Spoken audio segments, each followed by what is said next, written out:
선한 사람 TV를 애청하고 계시는 성도 여러분, 안녕하십니까? 임종수입니다. 지난 시간에는 위기 앞에 선 오늘 한국 사회에 끼친 여러 가지 악 영향들과 또한 위기를 당한 유가족들을 위로하는 말씀을 간단하게 전했습니다. 오늘은 계속해서 정직에 대해서 말씀을 드리고자 합니다. 정직은 honesty, 진실, truth 이런 말들로 예수님의 품성을 말할 수 있는데, 도덕군자들과 철학자들은 이 세상에 사는 생명을 가진 사람들은 최소한 도덕적인 삶을 살아야 된다 하는 것이 그네들의 최종 목표입니다.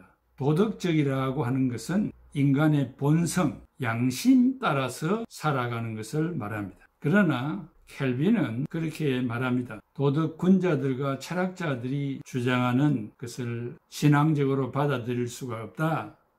왜냐하면 양심과 도덕은 하나님의 권위, 하나님의 절대 주권의 권위에 위배되기 때문에 그렇고, 사람의 양심까지 다 타락했기 때문에 타락한 양심을 가진 인간이 만든 윤리, 도덕 그 자체가 절대적인 진리의 말씀이 아니기 때문이다 라고 주장을 했습니다. 사람이 양심대로 산다고 해서 만족하는 것은 절대로 아닙니다. 예수 그리스도를 믿지 아니하는 불신자들은 양심의 표준 그 이상이 없기 때문에 그것을 인륜의 최대의 가치로 두지만은, 신자들은 아무리 양심대로 살아도 만족을 느낄 수 없는 것은 죄가 있기 때문에 그렇습니다. 신자의 만족은 예수 그리스도를 믿어 회개하고 죄사함 받고 구원 얻는 이것을 얻기 전에는 신자들의 마음의 만족이 올 수가 없습니다. 시편 15편 2절에 정직하게 행하며 공의를 실천하며 그의 마음의 진실을 말하며 라고 했습니다. 여기에서 말하는 정직과 공의와 진실은 무엇을 말합니까? 특별히 이 정직에 대해서 몇 가지로 생각을 하겠습니다. 헬라어로 디카이오스네라고 하는데, 이것은 정결, 성결을 말합니다. 디카이오스, 이것은 덕스럽다는 것을 말합니다. 카리시스, 이것은 구분, 가름, 쪼갰, 선택 이런 말을 두고 하는 말입니다. 영어로는 integrity, blameless, righteousness, honesty, truth 이런 것들을 말합니다. 마음과 행동에 거짓이 없이 바르고 곧은 것을 말합니다. 그래서 진실, 정의 모든 것을 세 가지로 나누어서 말하는데, 오늘은 사회 정의에 대해서 먼저 말씀을 드리고 다음 시간에 남은 두 가지를 말씀드리겠습니다. 세례 요한은 말하기를, 마태복음 21장 32절에 요한이 의의 도로 너희에게 왔거늘 너희는 그를 믿지 아니하였으되 세리와 창녀는 믿었으며 너희는 이것을 보고도 끝내 뉘우쳐 믿지 아니하였도다 라고 했습니다. 요한이 말한 의의 도, the way of righteousness 라고 하는 말은 당시 특권층인 헤롯 왕이 이복 형제의 아내이자 조카딸인 헤로디아를 자기의 아내로 받아들였습니다. 이런 일에 대하여 세례 요한은 묵과할 수 없어서 옳지 않는 행위라고 지적을 하였습니다. 그러므로 세례 요한은 예수님의 십자가의 대속의 죽으심과 그가 묻히셨던 무덤과 또 3일 만에 부활과 40일 만에 성천하신 일과 성령님이 이 땅에 오신 일과 성령의 역사가 크리스찬들의 마음에 내주하심을 보지 못하고 헤롯의 감옥에서 순교를 당하고 말았습니다. 헤롯은 자기를 비난한 이 세례 요한을 죽이려고 하였지만은 세상의 여론이 두려워서 죽이지는 못하고 투옥을 시켰습니다.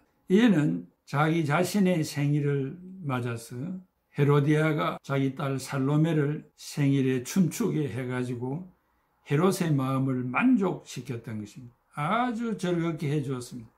그래서 살로메에게 찾아가서 네 소원이 뭐냐? 네가 원하는 대로 다 해주겠다고 했습니다.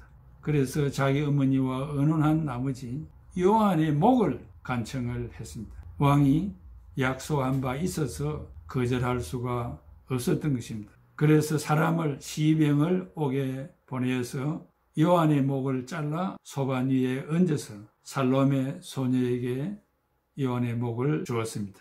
이 살로메는 자기 어머니 헤로디아에게 갖다 주었습니다. 자기 남편 헤롯을 비난하는 이러한 일들은 이제 중단이 되었습니다.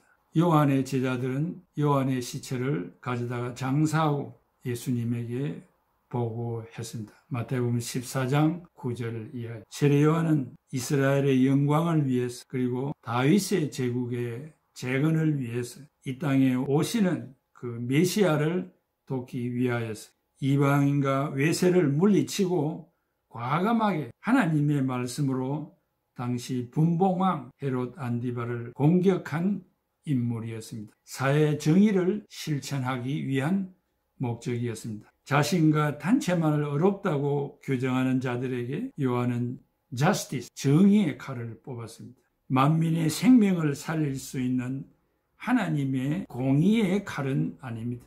세례 요한은 틈만 있으면 부조리를 지적하였고 사회의 질서와 안녕을 위하여서 만분의 1이라도 헌신하고자 하였던 것입니다.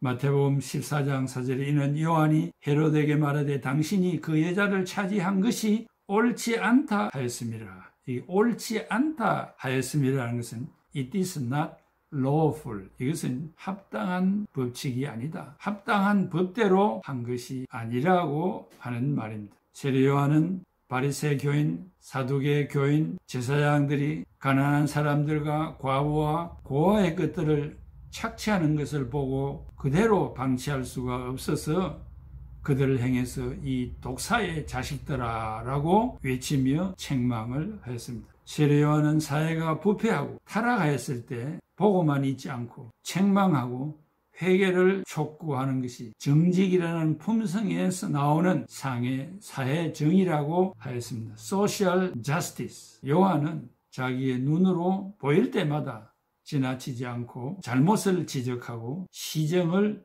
촉구하였습니다. 정의는 세상의 법정에서 가려지는 것이지만 공의는 하나님의 법정에서 가려지는 것입니다. 크리스찬이 이 세상에서 세상의 법정과 같이 정의를 지적하며 판단해야 되고 죽어 하나님 앞에 서서 공의의 심판을 받는 사람들입니다.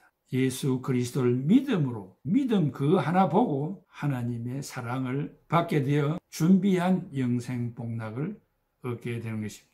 요한이 헤롯과 헤로디아에 의해서 죽임을 당하게 된 직접적인 그 원인은 세례 요한이 그들의 불륜의 행위를 지적한 것이었습니다.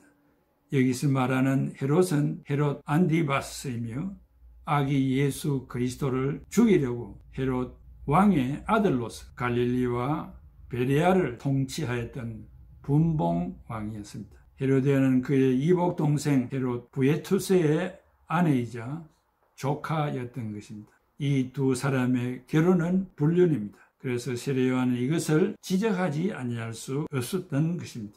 성직자는 사회의 정의를 말할 수 있습니다. 정의는 비윤리 도덕을 지적하는 것입니다.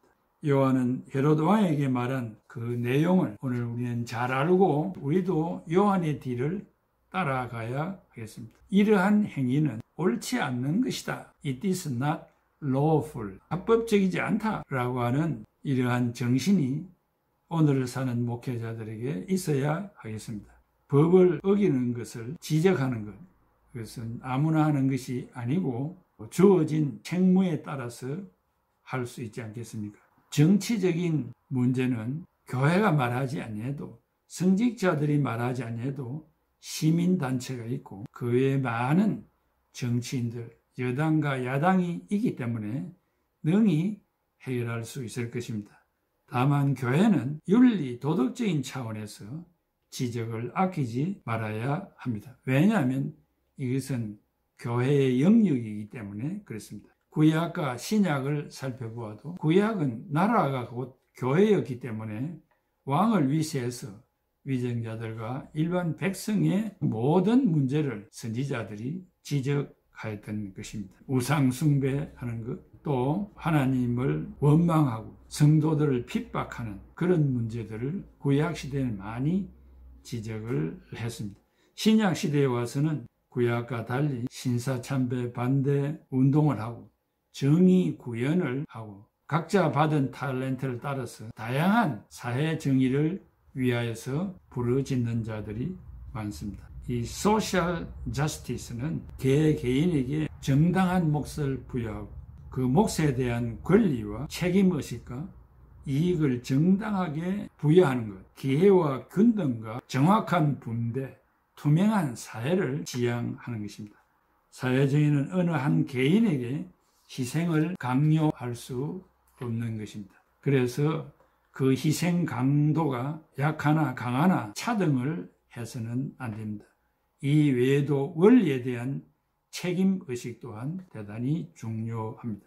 이 사회정의에 대한 처음 정립시킨 사람은 미국의 진보주의자 철학자인 존 롤스라고 하는 사람이 정의론을 책을 만들어서 유포가 되었습니다. 모든 이에게 자유를 완벽하게 누리게 할 수 있어야 하며 빈곤한 사람들의 복지를 우선으로 배려해야 한다.